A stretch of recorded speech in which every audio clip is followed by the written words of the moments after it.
समन्ता चक्रवालेषु अत्रा गच्छन्तु देवता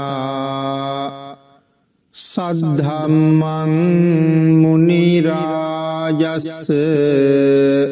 सुनन्तु सग्ग मोक्खदं धम्मස්සවන කාලෝ අයං භදන්තා ධම්මස්සවන කාලෝ අයං භදන්තා ධම්මස්සවන කාලෝ අයං භදන්තා නමෝ තස්ස භගවතු අරහතු සබ්බ ධම්මේසු අප්පටිහත ඥානචාරස්ස දස බලධරස්ස චතුවේ සාරජ්‍ය විසරදස්ස සබ්බ සත්තුතමස්ස ධම්මිස්ස රස්ස ධම්ම රාජස්ස ධම්මස්සාමිස්ස තථාගතස්ස සබ්බඤුනෝ සම්මා සම්බුද්දස්ස නමෝ තස්ස භගවතු අරහතු සබ්බ ධම්මේසු අප්පටිහත ඥානචාරස්ස දස බලධරස්ස චතුවේ සාරජ්‍ය විසරදස්ස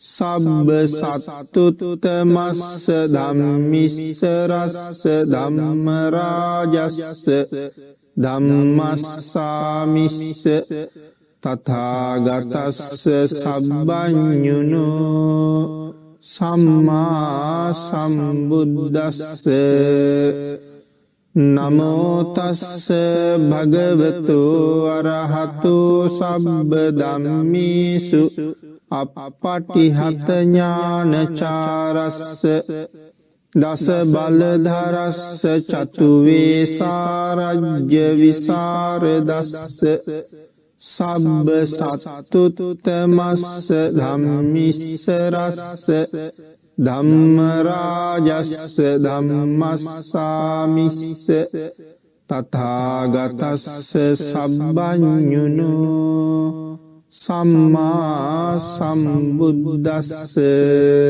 සාදු සාදු සාදු. සද්ධර්ම ශ්‍රාවක කාරුණික ගුණගරුක බෞද්ධ පින්නතුනි, බොහෝම ශ්‍රද්ධාවෙන් යුක්තව ධර්ම ශ්‍රවණය කරන්න සූදානම් වෙන මේ සදහැවත් ශ්‍රාවක පිරිස වෙනුවෙන් අද දේශනා කරන්න බලාපොරොත්තු වෙන්නේ මජ්ක්‍ධිම නිකායේ මූල පණ්ණාසකයේ සඳහන් වන විතක්ක සණ්ඨාන කියන සූත්‍ර දේශනාවෙන් කරුණු ටිකක්. පින්නතුනි, අපේ බුදුරජාණන් වහන්සේ මේ උතුම් සූත්‍රය දේශනා කොට වදාළේ විශේෂයෙන් මේ භාවනානුයෝගී භික්ෂූන් වහන්සේලාට. ඒ වගේම භාවනාව ප්‍රගුණ කරන්න බලාපොරොත්තු වෙන හැම කෙනෙකුටම ඊටමත් ප්‍රයෝජනවත් සූත්‍ර දේශනාව. භාවනා අරමුණ දියුණු කරන වෙලාවේ සිතට නැගෙන අකුසල චෛතසික ධර්මයන් ප්‍රහාණය කරගන්නේ කොහොමද? ඒ සඳහා අනුගමනය කළ යුතු ක්‍රමවේද මොනවද කියන කාරණාව විශේෂයෙන් මේ සූත්‍රයේ පුරාවට පැහැදිලි කරනවා. ඒ නිසා බොහෝ දෙනාට එදිනෙදා භාවනා කටයුතු සම්බන්ධයෙන් තියෙන බොහොමයක් ගැටලු වලට විසඳුම් මේ සූත්‍රය තුලින් හමු වෙයි කියලා බලාපොරොත්තුවෙන් තමයි මේ දේශනාව සිදු කරන්න කල්පනා කළේ. පින්නතුනි අපේ බුදුරජාණන් වහන්සේ සූත්‍ර දේශනාව ආරම්භ කළා මේ විදිහට අධිචිත්ත මනුයුක්තේන භික්කවේ භික්ඛුනා පංච නිමිත්තානි කාලේන කාලං මනසිකා තබ්බානි කතමානි පංච. දේශනා කළා විශේෂයෙන් මේ සූත්‍ර දේශනාවෙන් භාවනාව වඩන භික්ෂුවට කාලෙන් කාලෙට පහළ වෙන අකුසල චෛතසික ධර්මයන් යටපත් කර ගැනීම සඳහා දුරස් කර ගැනීම සඳහා මෙන්න මේ නිමිති පහ මෙනෙහි කළ යුතුයි කියලා. විතක්ක සන්ඨාන කියලා කියවේ ඒකයි. එහෙමනම් අකුසල චෛතසිකයන් යටපත් කරන්න නිමිති පහක් මේ සූත්‍ර දේශනාව තුළ පැහැදිලි කරලා තියෙනවා.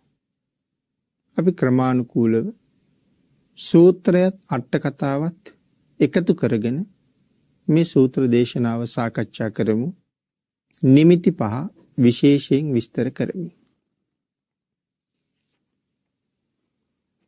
යම් භික්ෂුවකට යම් නිමිත්තක් මෙනෙහි කරද්දී රාගය, ද්වේෂය, මෝහය කියන මේ පෞකාර අකුසල ධර්ම මෙනෙහි වෙනවා නම් ඒ භික්ෂුව විසින් මෙනෙහි කරන නිමිත්තෙන් බැහැරව කුසලය සහිත වෙන නිමිත්තක් මෙනෙහි කළ යුතුයි කියලා පැහැදිලි කරනවා. තේන භික්කවේ භික්ඛුනා තම්හා නිමිත්තා අඤ්ඤං නිමිත්තං මනසිකා තබ්බං කුසලූප සංසතං. පින්නතුනි අපේ අට කතාවේ වෙනම මේ ගැන විස්තර කරලා තියෙනවා. එම විතර්කය ඡන්දය සහිතද? පින්නතුනි මෙතන ඡන්දය සහිතද කියලා කිව්වේ රාගය සහිතද කියන කාරණාව. ඡන්දය කියලා කිව්වෙත් රාගය කියලා කිව්වෙත් එකම කාරණාවක් සඳහා. ද්වේෂය සහිතද මෝහය සහිතද? ඒට පිළියම් වශයෙන් මේ විදිහට මෙනෙහි කරන්න කියලා කියනවා. කොයි විදිහට මෙනෙහි කරන්නද? අපි ඒ කාරණාව ඉදිරියට සාකච්ඡා කරමු. ඒ විතක්ක සන්ඨාන නිමිති පහ ගැනයි සඳහන් කරන්නේ. එහෙම මෙනෙහි කරාම එම නිමිති ප්‍රහාණය වෙනවා කියලා සඳහන් කරනවා. අකුසල චෛතසිකයන් ප්‍රහාණය වෙනවා කියලා සඳහන් කරනවා. ඒ අකුසල චෛතසිකයන් ප්‍රහාණය වුණාම තේසං පහානාය අජ්ජත්තමේව චිත්තං සන්තිට්ඨති. පින්නතුනි ඒ නිමිති ප්‍රහාණය වුණාම අභ්‍යන්තරයේ සිත හිට ගන්නවා. පින්නතුනි තිට්ඨති කියලා කියන්නේ හිට ගන්නවා. නමුත් මෙතන සඳහන් කළේ අජ්ජත්තමේව චිත්තං සන්තිට්ඨති කියලා. සන්තිට්ඨති කියලා කියන්නේ මනාව හිට ගන්නවා කියන එකයි. සං නිසීදති මනාකොට ඉඳ ගන්නවා. ඒකෝධියෝති මනාකොට සිත එකඟ වෙනවා. එහෙම නැත්තම් සමාධියකට පත් වෙනවා. ඒක විස්තර කරනවා පින්නතුනි උදාහරණයකින් රළු ලීයකට ඇණයක් ගහලා තියෙනවා. පින්නතුනි ඒ රළු ලීයට ගහලා තියෙන ලොකු ඇණය ගලවන්න අවශ්‍යයි. ඒ නිසා කුඩා ඇණයක් අරගෙන ලොකු ඇණේ වටේටම තට්ටු කර ලොකු ඇණේ ටික ටික ඔසවනවා. බුරුල් කරනවා. යම් අවස්ථාවක හොඳටම උඩට ඇවිල්ලා දැන් බුරුල් වෙලා තියෙනවා කියලා දැනුණහම අතින් ඇදලා අහකට දානවා. ආන්ගේ උදාහරණේ හැටියට තමයි මේ ධර්ම කාරණාව හිතන්න කියලා දේශනා කරලා තියෙන්නේ. පින්නතුනි, මේ ගැන අට කතාවේ කියලා තියෙන ආකාරය කොහොමද කියලා බැලුවොත් මෙතන අධිචිත්ත මනියුත්තේන කියලා කියන්නේ සඳහන් කරනවා උපන්න සිත තමයි මෙතන චිත්ත කියලා කියන්නේ. එතන උපන්න සිත කියලා කියහම දස කුසල කර්මපතයන්හි උපන්න සිත. දස අකුසලයෙන් වැළකීලා දස කුසල ධර්මයන්හිම හැසිරෙනවා. ඒ දස කුසල ධර්මයන් මත හැසිරෙන සිත මෙතන චිත්ත කියලා හඳුන්වනවා. නමුත් අධිචිත්ත මනුයුත්තේන කියලා සඳහන් කරාම සඳහන් කරනවා දස කුසල ධර්මයන්හි හැසිරෙන හිතට වඩා විපස්සනා පාදක අට සමාපatti චිත්තයක් තියෙනවා නම් අන්න ඒ චිත්තේට තමයි මේ අධිචිත්ත කියලා කියන්නේ. විපස්සනා පාදක අට සමාපatti සහිත චිත්තයක් තියෙනවා නම් ඒකට කියනවා අධිචිත්ත කියලා.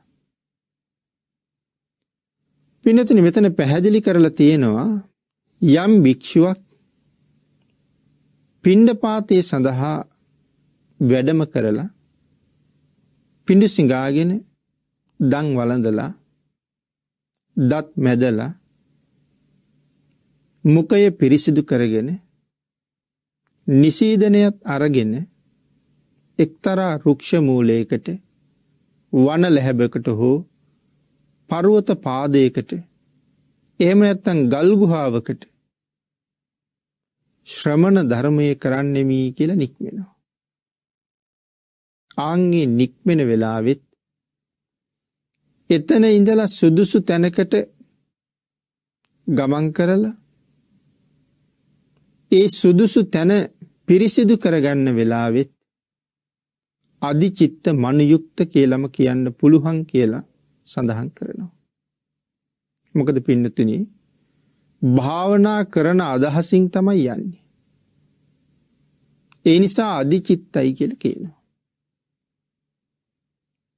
තමන් වාඩි වෙන තැන පිරිසිදු කරලා නැවත අතපයත් පිරිසිදු කරගෙන පළඟක් බැඳගෙන වැඩ ඉන්න වෙලාවෙත් ඉන්නේ අධිචිත්තයෙන්මයි කියලා කියන්න පුළුවන් කියලා අට කතාවේ සඳහන් කරනවා. ඊළඟට තමන්ගේ කර්මස්ථානයේ මෙනෙහි කරද්දී වැඩ ඉන්නේ අධිචිත්තයෙන්මයි කියලා සඳහන් කරනවා. කර්මස්ථානයේ මෙනෙහි කරද්දිත් වැඩ ඉන්නේ අධිචිත්තයෙන්මයි. ඊළඟට සඳහන් කරනවා පිණ්ඩපාතයේ වළඳලා මෙතනින් පස්සේ නැවත අද වළඳන්නේ නැහැ කියලා භාවනාව සම්පූර්ණ කරමි කියලා ගමන් කරන්න පටන් ගත්ත වෙලාවේ ඉඳලම අධිචිත්තයෙන් යුක්තයි කියලා කියන්න පුළුවන්. කියන එකයි මෙතන මේ පැහැදිලි කරන්න කියලා සඳහන් කරනවා. අන්න ඒ භික්ෂුවට තමයි පින්නතුනි කාලෙන් කාලෙට විතර්ක පහක් පහළ වෙනවා කියලා සඳහන් කරන්නේ. මේ අධිචිත්තෙහි හැසිරෙන භික්ෂුවට කාලෙන් කාලෙට විතර්ක පහක් පහළ වෙනවා. ඒ පහළ වෙන විතර්ක පහ අකුසල සහිතයි. ආන්ගේ අකුසල් සහිත නිමිති පහළ වුණහම මේ විතක්ක සංඨාන නිමිති පහ මෙනෙහි කරන්න කියලා කියනවා. කාලෙන් කාලෙට කිව්වහම කර්මස්ථානය කියන එක නිතරම මෙනෙහි කරන්න ඕනේ නැද්ද කියලා ප්‍රශ්නයක් අහලා තියෙනවා.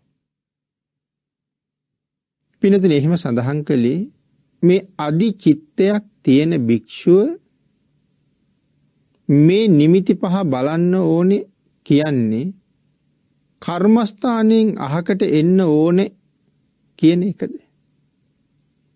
මේ කාරණාව විස්තර කර ගැනීම සඳහා අහනවා.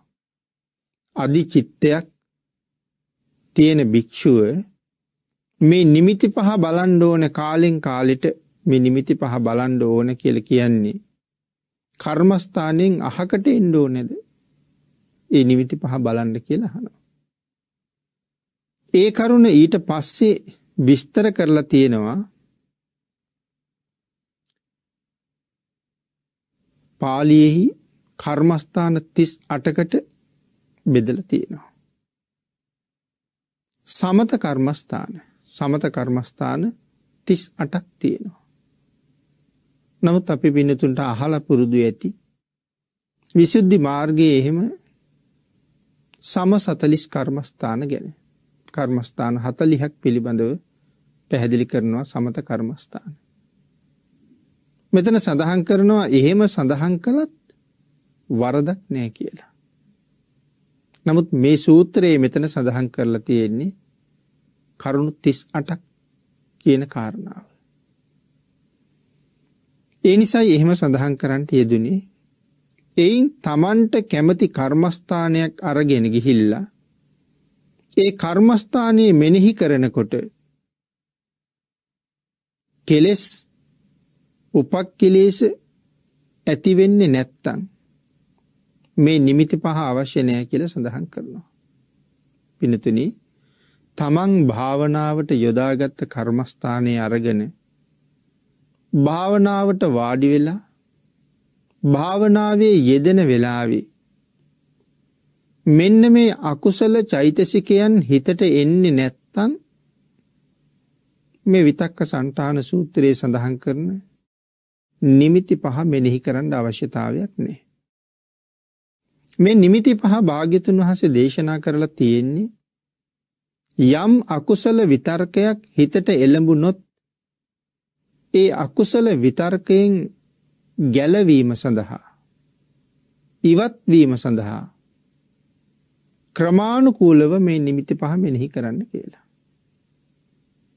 පළවෙනි ක්‍රමයේ මෙනෙහි කිරීමෙන් අකුසලයෙන් මිදෙන්න බැරි නම් දෙවෙනි ක්‍රමයේ මෙනෙහි කරනවා. දෙවෙනි ක්‍රමයෙන්ුත් අකුසලයෙන් මිදෙන්න බැරි නම් තුන්වෙනි ක්‍රමයේ මෙනෙහි කරනවා. තුන්වෙනි ක්‍රමයෙන්ුත් මිදෙන්න බැරි නම් හතරවෙනි ක්‍රමයට යනවා. හතරවෙනි ක්‍රමයටත් බැරි වුණොත් අවසාන ක්‍රමයෙන් ඒ අකුසල නිමිත්ත ප්‍රහාණය කරලා දාන්න කියලා සඳහන් කරනවා. නමුත් එහෙම අකුසල නිමිත්තක් හිතට ආවේ නැත්තම් මේ නිමිති පහ ගැන හිතන්න අවශ්‍ය නැහැ, මෙනෙහි කරන්න අවශ්‍ය නැහැ කියන කාරණාව ඊටම පැහැදිලිව දේශනා කරලා තියෙනවා. නමුත් යම් වෙලාවක සිත සමාධිගත නොවි පෞකාර කෙලෙස් පහළ වෙනවා නම් විතරක් ඡන්දය, දේශය, මෝහය කියන අකුසල් ගැන මේ සඳහන් කරන්නේ.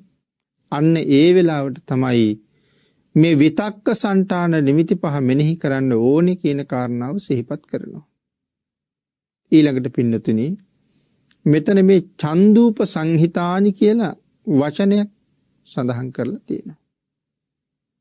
ඒ කියන්නේ ඡන්දය සහිත රාග සංප්‍රයුක්ත සිත් කියන කාරණාවයි චන්දූප සංහිතානි කියලා සඳහන් කරන්නේ. පින්නතුනි මේ විතර්ක තුනේ ශේෂ්ත්‍රයයි අරමුණයි විශේෂයෙන් දැනගෙන තියෙන්න ඕනේ. මොන විතර්ක තුනේද? රාගයයි, ද්වේෂයයි, මෝහයයි. මේ විතර්ක තුනේ ශේෂ්ත්‍රය මොකක්ද? විතර්ක පහළ වෙන්නේ කොහොමද? මොන හේතුවක් නිසාද? ඊළඟට ඒ විතර්කවල අරමුණ මොකක්ද කියන කාරණාව හොඳට දැනගෙන තියෙන්න ඕනේ. එතකොට ඒ කාරණාව විස්තර කරනවා ඡන්දය සහිත ලෝභ සහගත සිත් 8ක් තියෙනවා කියලා. නැත්නම් රාග සහිත රාගය මුසුන ලෝභ සහගත සිත් 8ක් තියෙනවා කියලා සඳහන් කරනවා. මේ සිත් 8 තමයි ඡන්දය සහිත විතර්ක වලට ශේෂ්ත්‍රය බවට පත් වෙන්නේ. මොනවද ඒ සිත් 8? සෝමනස්ස සහගත, දිට්ඨිගත, සංප්‍රයුක්ත, අසංකාරික සිත. සෝමනස්ස සහගත, දිට්ඨිගත, සංප්‍රයුක්ත, සසංකාරික සිත. තුන්වෙනි සිත සෝමනස්ස සහගත, දිට්ඨිගත, විප්පයුක්ත, අසංකාරික සිත. සෝමනස්ස සහගත, දිට්ඨිගත, විප්පයුක්ත, සසංකාරික සිත. පස්වෙනි සිත උපේක්ඛා සහගත, දිට්ඨිගත, සංප්‍රයුක්ත, අසංකාරික සිත. උපේක්ඛා සහගත, දිට්ඨිගත, සංපයුක්ත, සසංකාරික සිත. උපේක්ඛා සහගත, දිට්ඨිගත, විප්පයුක්ත, අසංකාරික සිත. උපේක්ඛා සහගත, දිට්ඨිගත, විප්පයුක්ත, සසංකාරික සිත. මේ ආදි වශයෙන් සිත් 8ක් ඡන්දය සම්බන්ධයෙන් අභිධර්මයේ පැහැදිලි කරලා තියෙනවා. පින්නතුනි මේ සිත් පිළිබඳව තව විශේෂ කරුණු කාරණා අභිධර්මයේ හදාරන කෙනෙකුට දැනගන්න පුළුවන්. ද්වේෂයේ සහිත සිත, ඒ සිත් වලට ශේෂ්ත්‍රය කියලා කියන්නේ දෝමනස්ස සහගත සිත් 2. ඡන්දයේ සහිත සිත් වලට සිත් 8ක් පිළිබඳව පැහැදිලි කළා. එහෙනම් ද්වේෂයේ සහිත සිත් වලට ශේෂ්ත්‍රය කියලා කියන්නේ දෝමනස්ස සහගත සිත් 2. ඒ කියන්නේ දෝමනස්ස සහගත, පටිඝ සංපයුක්ත, අසංකාරික සිත. දෝමනස්ස සහගත, පටිඝ සංපයුක්ත, සසංකාරික සිත. ප්‍රාණඝාතය, අදත්තාදානය, පරුස වචනය, මුසාවාදය, පිසුණු වචනය, සම්පප්‍රලාපය, ව්‍යාපාදය යන අකුසල කර්මපත 7 සිදු කිරීම වශයෙන් ද්වේෂ මූලික සිත් උපදිනවා කියලා සඳහන් කරනවා. මුලින් සිහිපත් කළා අකුසල කර්මපත 7ක්. ආන්ගේ කර්මපත 7 සම්බන්ධයෙන් මේ ද්වේෂ මූලික සිත් උපදිනවා කියලා සඳහන් කරනවා. ඊළඟට පින්නතුනි මව්පියන්, දූදරුවෝ, හිතවත් ආදීන්ගේ මළගයක් වගේ වුණහම වෙනත් අලාභයක් වුණ අවස්ථාවකවත් පැහැදිලි කරන්නේ මළගෙදරක් වුණහම, එහෙම නැත්නම් අපිට තවත් පාඩුවක් වෙච්ච අවස්ථාවක, ඒ වගේම Taman අතින් ලොකු වැරද්දක් සිදු වුණු වෙලාවක දුක් වීම වශයෙන් උපදින්නේ ද්වේෂ මූලික සිතයි කියලා සඳහන් කරනවා. පින්නතුනි යම් තැනක අපේ හිතේ දුක හට ගන්නවා නම්, ඒකයි මේ සඳහන් කරන්නේ. දුක හට ගන්නවා නම් එතන තියෙනවා ද්වේෂයක්. ඒ කියන්නේ දුක කියන කාරණාවත් එක්ක ද්වේෂය මුසු වෙලයි තියෙන්නේ. ඒක ඊට සියුම් විදිහට තියෙන්නේ. මෙතන ද්වේෂයක් තියෙනවා කියලා අපිට ඒ තරම් කල්පනාවක් නැහැ. හිත දියුණු නැති නිසා. අපිට දැනෙන්නේ දුක නිසා අඬනවා කියලා. දුක නිසා වැළපෙනවා කියලා. දුක නිසාම කල්පනා කරනවා කියලා. ඒයට ද්වේෂයක් තියෙන නිසායි මෙතන සඳහන් කරලා තියෙන්නේ දුක් වීම වශයෙන් උපදින්නේ ද්වේෂ මූලික සිතමයි කියලා. ඊළඟට පින්නතේ Tamanට වඩා හොඳට ආහාර අනුභව කරන, අඳින පළඳින, රත වාහන භාවිතා කරන, පාවිච්චි කරන, හොඳ ගෙවල් දොරවල් වල වාසය කරන, ගරු බුහුමන් ලබන අය දැක්කහම ඊර්ෂියා සහගත ද්වේෂ මූලික සිත ඇති වෙනවා. ඊර්ෂියාවක් ඇති වෙනවා. අන්‍යයන්ගේ සැපය අන්‍යයන්ගේ සතුට ගැන දැකලා සතුටු වෙන අය ලෝකෙ හුඟ අඩුයි. ඊර්ෂියාව මුල් කරගත්ත ද්වේෂ සිතක් තමයි ඇති වෙන්නේ. නිතරම අනුන්ගේ අගුණ කියමින් අගුණ සිතමින් ඉන්න අයට එක දිනකට බොහෝ වාර ගානක් ද්වේෂ සිත් උපදිනවා. සමහර අය අනුන්ගේ ගුණයක් දකින්න කැමැත්තක්ම නැහැ. කොයි තරම් හොඳට ජීවත් වෙන පුද්ගලයෙක්ගේ නමුත් ඊතා සුළු අඩුපාඩුව තමයි කතා කරන්න ලෑස්ති වෙන්නේ. ගුණ 1000ක් විතර තියෙනවා. වැරදි එක දෙකක් තියෙනවා. අර දහසක් පමණ වූ ගුණය ගැන කතා නොකර එකක් දෙකක් සුළු ප්‍රමාණයක් වෙච්ච දුර්වලතාවයේ අගුණය ගැන සාකච්ඡා කරන්න තමයි බොහෝ වෙලාවට කැමති. අන්න ඒ පුද්ගලයා නිතර නිතර ද්වේෂය උපදවමින්ම තමයි ඉන්නේ. ඒ නිසා සඳහන් කරනවා දිනකට බොහෝ දේශසිත උපද්දවනවා කියලා. මේ ආදී වශයෙන් ද්වේෂය උපදින තවත් අවස්ථා බොහෝ ප්‍රමාණයක් සඳහන් කරලා තියෙනවා. ඊළඟට පින්නතේ සඳහන් කරනවා මෝහය සහිත සිතට ශේස්ත්‍රය වෙන්නේ අකුසල සිත් 12 කියලා සඳහන් කරනවා. මෝහය උපදින අකුසල් සිත් 12ක් පිළිබඳව අභිධර්මයේ සඳහන් කරනවා. ඒ අකුසල් සිත් 12 ගැනයි මෙතන සිහිපත් කරන්නේ. උපේක්ෂා සහගත විතිකිච්ඡා සංප්‍රයුක්ත සිත, උපේක්ඛා සහගත ඖදත්‍ය සංප්‍රයුක්ත සිත, මේ මූලික සිත් දෙක පමණක් නොවේයි කියලා සඳහන් කරනවා. තවත් සිත් මේ සඳහා උපදින බවයි සිහිපත් කරන්නේ. ඊළඟට පින්නතුනි මෝහය සහිත සිතට හේතු වෙන මේ අකුසල සිත් 12 මෝහයේ ශේස්ත්‍රය කියන කාරණාව පැහැදිලි කරනවා. එහෙනම් ලෝභ සහගත සිත් වලට සිත් 8ක් පැහැදිලි කළා. ද්වේෂ සහගත සිත් වලට ද්වේෂ සිත් 2ක් පැහැදිලි කළා.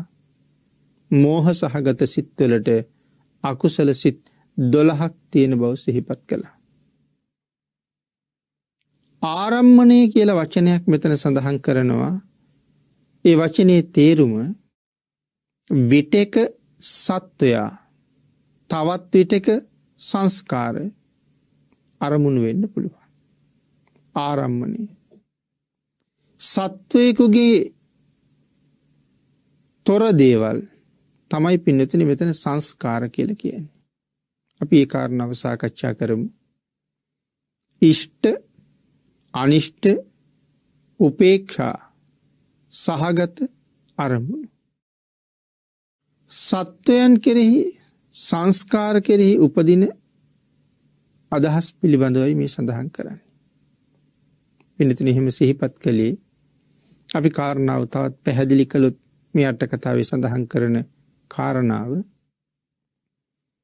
සමහර වෙලාවට කෙනෙකුගේ හිතේ ද්වේෂයක් ඇති වෙන්න පුළුවන් සත්වයෙක් කෙරෙහි. එයාට රාගයක් ඇති වෙන්නත් පුළුවන් සත්වයෙක් කෙරෙහි. මෝහයක් උපදින්නත් පුළුවන් සත්වයෙක් කෙරෙහි. එහෙම නැත්තම් සංස්කාරයක් කෙරෙහි. ඒකයි ඉෂ්ට අනිෂ්ට උපේක්ෂා සහගත අරමුණු සත්වයන් කෙරෙහි සංස්කාර කෙරෙහි උපදිනවා කියලා කියනවා. ඒ කියන්නේ ඡන්දය හේවත් රාගය සහිත විතර්කයක් සත්වයන් කෙරෙහි උපදිනවා නම් රාග සහිත අරමුණක් සත්වයක් සම්බන්ධයෙන් ඇති වෙනවා නම් ඒ කියලා කිව්වේ කැමැත්තක්.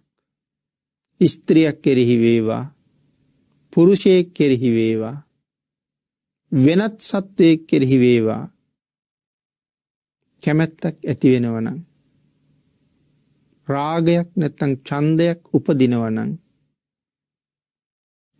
ඒ රාග සහිත අකුසල අරමුණ ප්‍රහාණය කරන්න. අසුභ භාවනාව නිමිත්ත හැටියට ගන්න ඕන කියලා කියනවා. රාගය නැති කරන්න නම් අසුභ භාවනාව තමයි නිමිත්ත. සංස්කාරයක් කෙරෙහි ඇති වෙනවා නම් රාගයක්, සංස්කාර කියලා කියහම සත්වයක් නැති තැන, පාත්‍රය කෙරෙහි හෝ පොරවන සිවුර කෙරෙහි හෝ වැඩ ඉන්න සේනාසනය කෙරෙහි හෝ සැතපෙන ඇඳ ගැන හෝ පළඳින පාවහන් ගැන හෝ යම් රාගසිතක් උපදිනවනම් මේක බොහොම ලස්සනයි, මේක බොහොම හොඳයි, මේ සිවුර ඊටාම සැහැල්ලුයි ආදී වශයෙන් සංස්කාර කෙරෙහි යම් විතර්කයක් ඇති වුණොත්, ඡන්දේ සහිත විතර්කයක් ඇති වුණා කියලා තමයි කියන්නේ. වෙනතුනි එදිනෙදා අපි පරිහරණය කරන බඩු බාහිර ආදී කොච්චරක් කෙරෙහි නම් අපිට මේ ඡන්දය උපදිනවද? ගිහි පැවිදි ભેදයකින් තොරව මේ කැමැත්ත, ඒ පරිහරණය කරන දේවල් සම්බන්ධයෙන් වගේම පරිහරණය කරන්න බලාපොරොත්තු වෙන දේවල් සම්බන්ධයෙන්ුත් මේ කැමැත්ත ඇති වෙනවා. වස්ත්‍ර පිළිබඳව වේවා, වෙනත් බඩු මුට්ටු වේවා, එහි තියෙන මටසිලිටු බව, එහි තියෙන ගුණය, එහි තියෙන සැහැල්ලු බව, එහි තියෙන පහසුව, මේ ආදි වශයෙන් කල්පනා කර කර කතා කර අපි ඒක කෙරෙහි ඇලෙනවා, බැඳෙනවා. අන්න ඒකටයි මේ සඳහන් කළේ සංස්කාරයක් කෙරෙහි ඇති වුණොත් ඡන්දේ සහිත විතර්කයක් ඇති වුණා කියලා කියනවා. එතකොට සඳහන් කරනවා අනිත්‍ය මෙනෙහි කරන්න කියලා. යම් වස්තුවක් සම්බන්ධයෙන් ආලයක් ඇති වුණහම, මේ සංස්කාරයක් කෙරෙහි ආලයක් ඇති වුණහම නිරන්තරයෙන් එහි අනිත්‍ය බව මෙනෙහි කරන්න කියලා කියනවා. එතකොට ඒ බැඳීම, ආලය ඒ සම්බන්ධයෙන් දුරු කරගන්න පහසු නිසා. ඊළඟට පින්නතුනි පැහැදිලි කරනවා ද්වේෂය සම්බන්ධයෙන් කියනකොට සත්වයක් කෙරෙහි ද්වේෂය ඇති වුණොත් තමන්ගේ මූලික කර්මස්ථානයේ අතහැරලා මෛත්‍රී කර්මස්ථානයේ කරන්න කියලා. නමුත් සංස්කාරයක් කෙරෙහි ද්වේෂය ඇති වුණොත් යමක් තම කකුලේ හැපුණොත්, අපි කියමු අපි ඇවිදගෙන යනකොට සමහරට ඇඳේ කකුලේ අපේ ඇඟිල්ලක් හැප්පෙන්න පුළුවන්. එහෙම නැත්නම් උළුවස්සේ, එහෙම නැත්නම් දොරේ, එහෙමත් නැත්නම් තවත් තැනක තියලා තියෙන යම් කිසියම් උපකරණයක අපේ කකුල ගැටෙන්න පුළුවන්. එහෙම නැත්නම් ගලක හැපෙන්න පුළුවන්. මෙන්න මේ ආදී කාරණාවක් වෙච්ච ගමන්ම අපේ හිතට ද්වේෂයක් ඇති වෙනවා. සමහර අයට වචන පවා පිට වෙනවා, ද්වේෂයේ පදනම් කරගත්ත. තවත් වෙලාවක ඔය පාදේ හැපීම විතරක්ම නෙමෙයි පින්නතුනි ඔකට හේතු වෙන්නේ. රූපවාහිනිය නරඹන ගමනුත් අපට එහෙම ද්වේෂසිත උපදින්න පුළුවන්. හදිසියේ ඊටාම කැමැති ටෙලි නාට්‍යයක්, එහෙම නැත්නම් ප්‍රවෘත්තියක සවන් දිය යුතුම කොටසක් විකාශනය වෙන වෙලාවේ විදුලිය යන හිටිනවා. ඒ වෙලාවේ අපිට කේන්තියක් එනවා. සමහරට රූපරාමු පිරිසිදු නැතුව යනවා, පැහැදිලි නැතුව යනවා, ද්වේෂසිතක් උපදිනවා.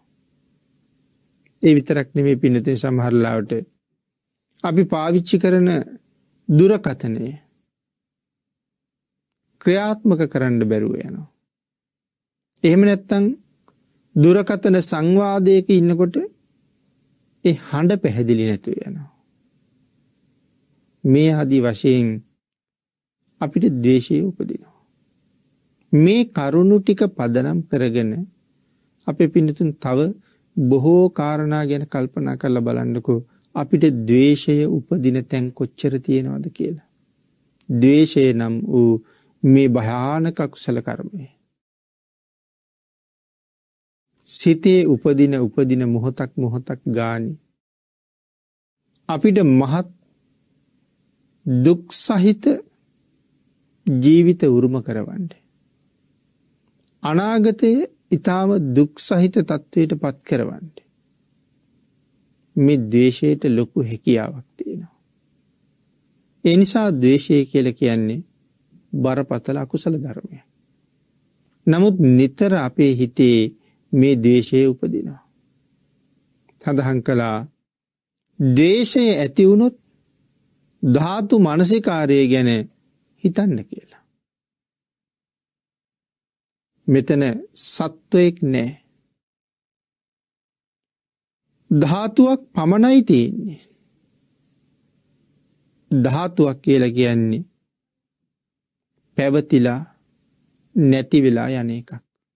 එතකොට මේ මොකක් සම්බන්ධයෙන් උපදින ද්වේෂය ගැනද කියන්නේ? සංස්කාරයක් සම්බන්ධයෙන් උපදින ද්වේෂය ගැන. සංස්කාරයක් සම්බන්ධයෙන් ද්වේෂයක් ඉපදුනොත් ධාතු මනසිකාරය වඩන්න කියලා කියනවා.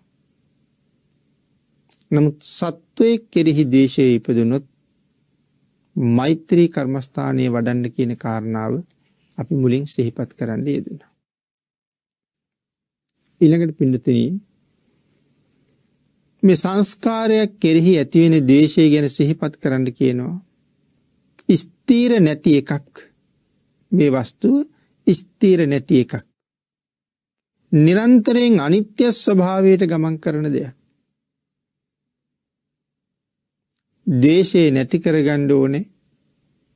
මේ ස්ථීර නැති අනිත්‍ය කරා මොහොතින් මොහොත ගමන් කරන වස්තුවක් සම්බන්ධයෙන් ද්වේෂයක් මගේ හිතේ ඇති කරගෙන මගේ සසරගත ජීවිතයේ බොහෝ අනතුරට දාගන්නවා. අනතුරක හෙළනවා. ඒ කාරණාව සිහියෙන් කල්පනා කරලා මේ ඇතිවෙන ද්වේෂසිත යටපත් කරගන්න කියලා සඳහන් කරනවා. ඊළඟට කියනවා මෝහය ඇති වුනහම ධර්මතා පහක යෙදෙන්න ඕනේ කියලා. උපදින මෝහය නැති කරගන්න ධර්මතා පහක් පාවිච්චි කරන්න කියලා සඳහන් කරනවා. පින්නතුනි ඒ කාරණාව නැවත විස්තර කරනවා. මොහුගේ හෝ ඇයගේ හෝ අතපය නියපොතු කෙස් ලොම් මුහුණ ආදිය ලස්සනයි කියලා හිතුනොත් එහිම අසුභය මෙනෙහි කරන්න කියලා. පිළිතුරු මෝහය. අපි යම් පුද්ගලයෙක් දිහා බලලා ස්ත්‍රියක් වේවා පුරුෂයෙක් වේවා ඒ අයගේ රුව ගුණ ගැන කතා කරනවා. තවත් කෙනෙක් සමග තමන්ගේ හිත ඇදිලා බැඳිලා ගියපු කෙනාගේ රුව ගුණ විස්තර කරනවා. කෙස් වලට කැමති, දත් වලට කැමති, ඇස් වලට කැමති, නියපොතු වලට කැමති, ඒවා පිහිටලා තියෙන ආකාරය පිළිබඳව, ඒ වගේ පෙනුමේ ස්වභාවය පිළිබඳව විස්තර කර මේ දේවල් සම්බන්ධයෙන් බැඳෙනවා. නමුත් සඳහන් කරනවා එහෙම හිතෙනවා නම් කෙනෙකුට විශේෂයෙන් අසුභය මෙනෙහි කරන්න කියලා. මේ මෝහ සහගත අරමුණෙන් එළියට යන්න. මේ මුලා වුණ බවෙන් එළියට යන්න. අසුභය මෙනෙහි කරන්න. ඒක තමයි මෝහය මඩින්න තියෙන කාරණා පහේ පළවෙනි කාරණාව. දෙවැනි කාරණාව එහෙම නැත්තම් තමන්ට රාගය ඇති වුණේ කෙස් කෙරෙහිද, ලෝමයන් කෙරෙහිද, නියපොතු කෙරෙහිද, දත් කෙරෙහිද කියලා දෙතිස් කුණපය මෙනෙහි කරන්න කියලා කියනවා.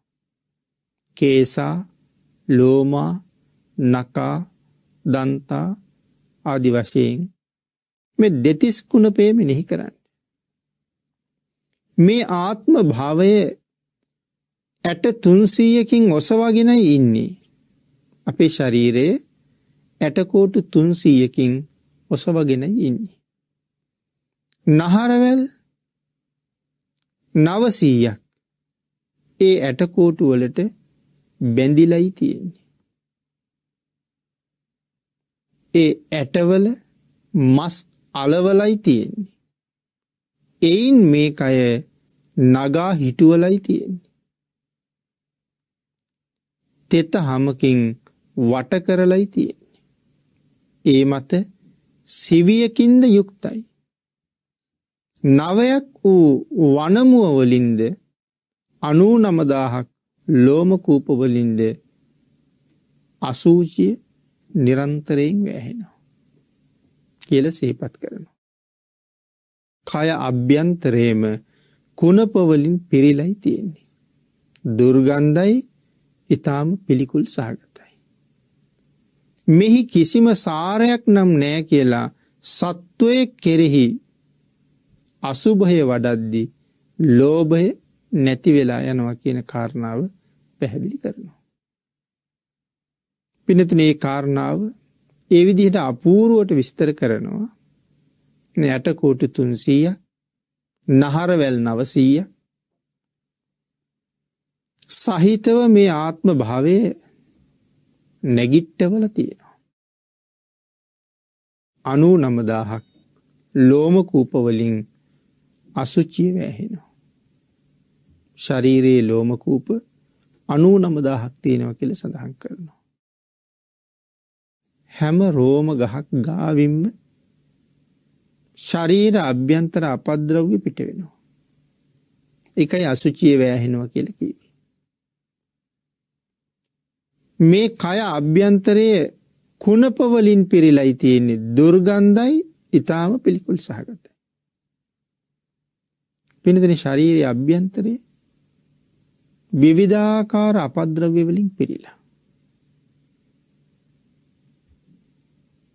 ආහාර අනුභව කරනකොට ඒ ආහාරය මේ ශරීරයේ අභ්‍යන්තරයට ගියහම ඒ ආහාරයට මොකද වෙන්නේ? ඒ ආහාරයට මොන තත්ත්වයට පත් වෙන්න සිද්ධ වුණාද ශරීරය තුළට ගමන් කරපු නිසා? අපි අනුභව කරන්න කලින් බොහෝම සුවඳයි. අනුභව කිරීමේ තණ්හාව ඇති කරනවා ඒ සුවඳ. නමුත් කටට දාලා දෙතුන් පාරක් හපහම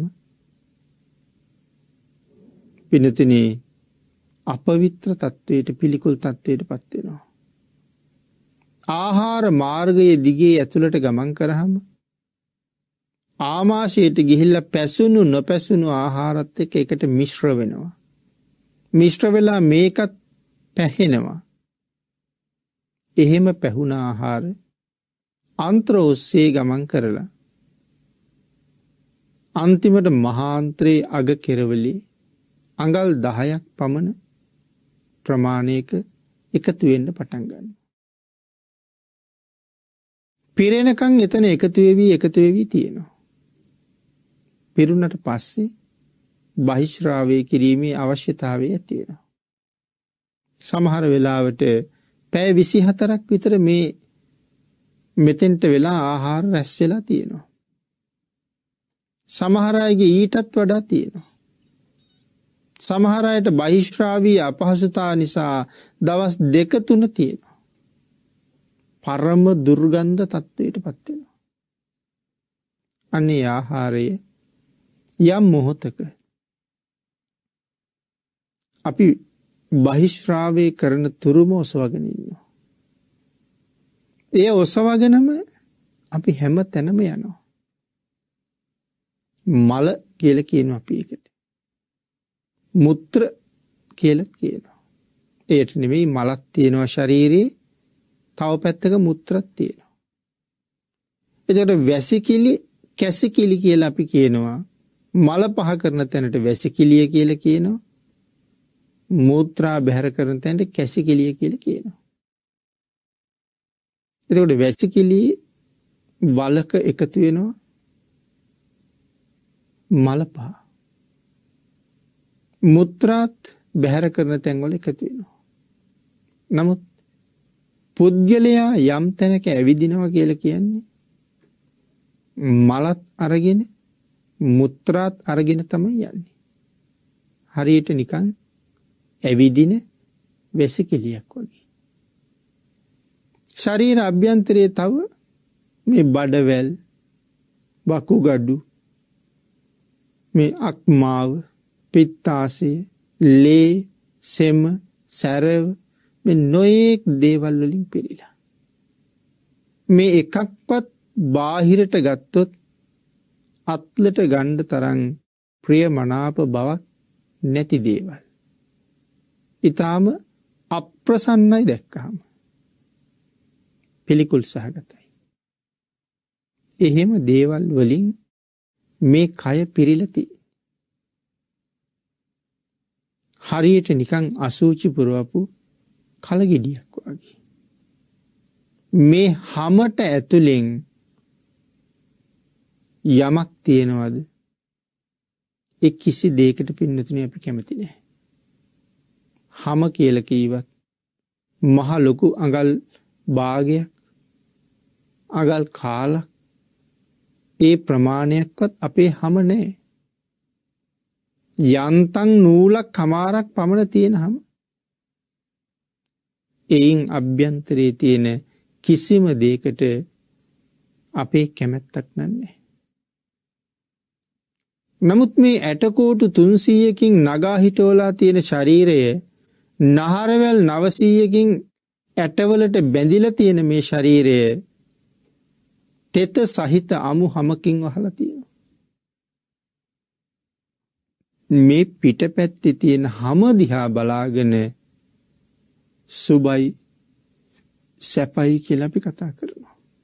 අභ්‍යන්තරේ නම් සුබයි කියන්න සැපයි කියන්න කිසි දෙයක් තිබුණේ නැහැ. මෝහය ආන් එහෙම මේ ශරීරය ගැන හිතලා ඇති වෙන්න තියෙන මෝහය, ඇති වෙලා තියෙන මෝහය, මේ කයට තියෙන රැවටීම නැති කරගන්න උත්සාහ කරන්න කියලා සිහිපත් කරනවා. එමන පින්නතුනි, විතක්ක සණ්ඨාන සූත්‍ර දේශනාව ඇසුරු කරගෙන සිදු කරන පළවෙනි ධර්ම දේශනාව අපි මේ විදිහට නිමා කරන්න සූදානම් වෙන්නේ. සූත්‍රයත් අට කතාවත් දෙකම සම්බන්ධ කරගෙන මේ දේශනාව සිදු කරන නිසා සමහර ධර්ම කාරණා එකවරක් ඇහුවහම වැටහෙන්නේ නැති වෙන්නත් පුළුවන්. නමුත් දෙතුන් වතාව දේශනාව ශ්‍රවණය කරනකොට ඔබට ඒ කාරණාව හොඳට තේරුම් ගන්න පුළුවන් වෙයි කියලා හිතනවා. භාවනානුයෝගීව සසර මග කෙරවල කරගන්න උත්සාහ දරන සත්පුරුෂයන්ට බොහෝසේ ප්‍රයෝජනවත් වෙන අනික් හැම කෙනෙකුටමත් අකුසල කර්මයෙන් වෙන් වෙලා කුසල කර්මය උපද්දවා ගන්න බොහෝසේ උපකාර වෙන මේ උතුම් සූත්‍ර දේශනාව ලෝක සත්වයාගේ යහපත වෙනුවෙන් දේශනා කරවන්න ධර්ම දේශනාවේ දායකත්වයේ දරන්නේ ටෙනිසන් සේනානායක, යමුනා සේනානායක කියන මහත්ම මහත්මීන්